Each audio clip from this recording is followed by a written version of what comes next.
What happens when you go to Six Flags over Georgia and there's a chance of thunder and lightning, but it ends up being sunny? You get single train operations in the park almost to yourself.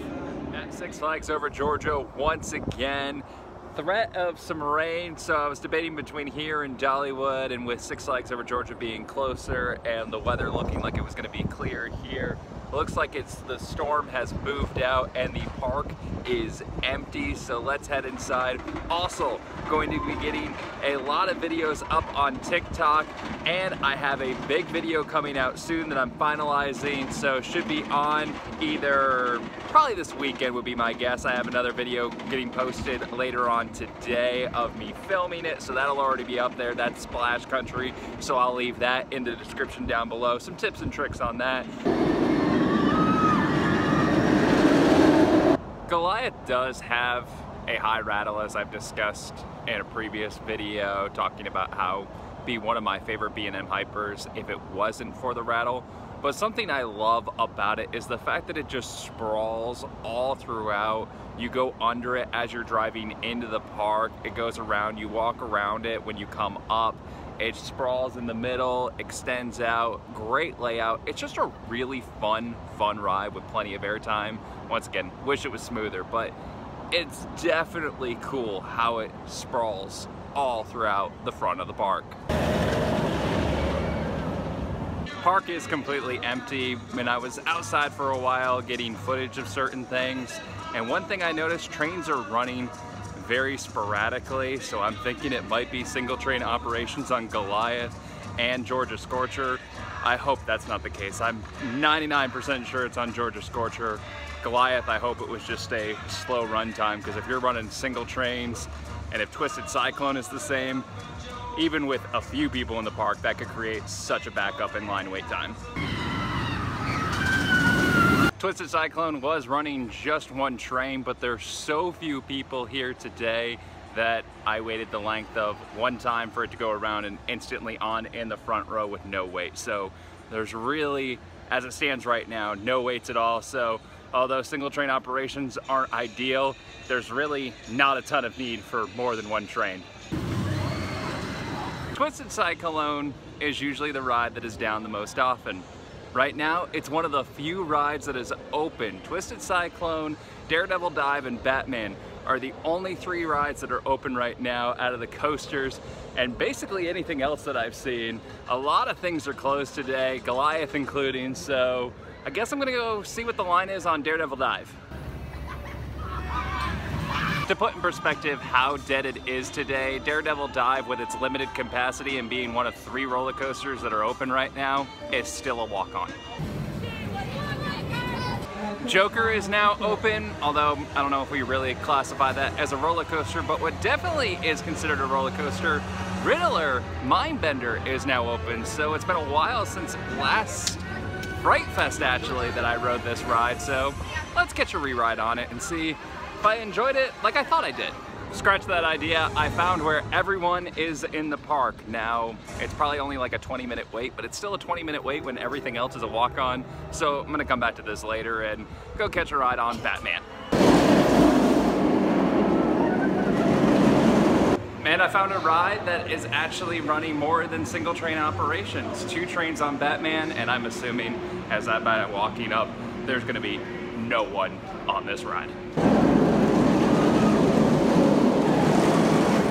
You know how I said I didn't expect anyone on it? I hopped right on in the back row and then rode 3 times in a row without anyone in line, and there was no one in line again. I just decided it was best to go do something else.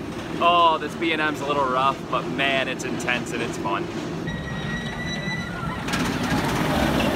Goliath is back open, so heading there. I also wanted to get footage of Goliath, and funny enough, being at the ride location where you can go ride it is like the worst place to be to get video because of how sprawled out the ride is. So gonna get several rides in, and then hopefully it'll still be going and I can go to a different part of the park to get video of it. One train operations for Goliath, basically the theme of today with how uncrowded it is. You end up having to basically wait one train, or if you walk up, you can sometimes get on a middle row immediately, so nothing too terrible. But I love when there's more than one train going. Also, for filming purposes, one train is not fun because you have a very long wait in between filming sessions. As the day has progressed, more and more things have opened up, including Superman, so going to get a ride in on that. I've only been here for a few hours, so it's not like anything's been closed for that long of a period of time. Basically, everything has opened up now from what I've seen. So last time I was here, I enjoyed my ride in on Superman. Back didn't hurt that much. So let's give it another test and see if it's still good. Another good ride in on Superman. I think I'm gonna stick with what I said in the last video. If you missed that, that's in the description down below. I almost got stuck on one of the rides. So what I said was, skipping Blue Hawk and riding this once doesn't hurt my back. So I think that's what I'm gonna go with. I'm gonna go with a one and done on Superman so I don't get folded over. Now I have a question for anyone who loves the front. I'm not a huge front row person, with a few exceptions on rides, but on the front on Superman, when you're laying down, does not make any sense to wait an extra train, especially when it's single ride operations like it is today. It's just one train going through. Why would you wait another train when you can get in on any line except the front row when you really can't even see forward anyway? I'm not really understanding that, so let me know in the comment section below. Great American Scream Machine is now open. Last time I was here, it was closed. I think it had actually opened since the retracking, but it was closed when I was here. So I haven't been able to ride it yet.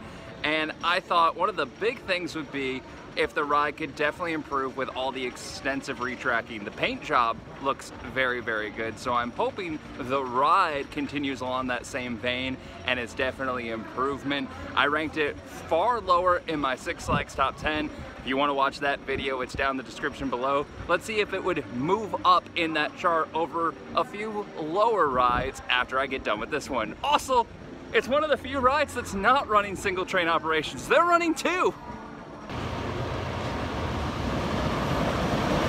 Now I know this ride has a cult following. I just don't get it. Is it smoother than it was before? Yes, but it is still pretty rough. It is definitely shaky. It's less rough than it was, but it's still not worth any type of weight whatsoever. Now, it was a walk-on for me, but it's not worth any weight whatsoever.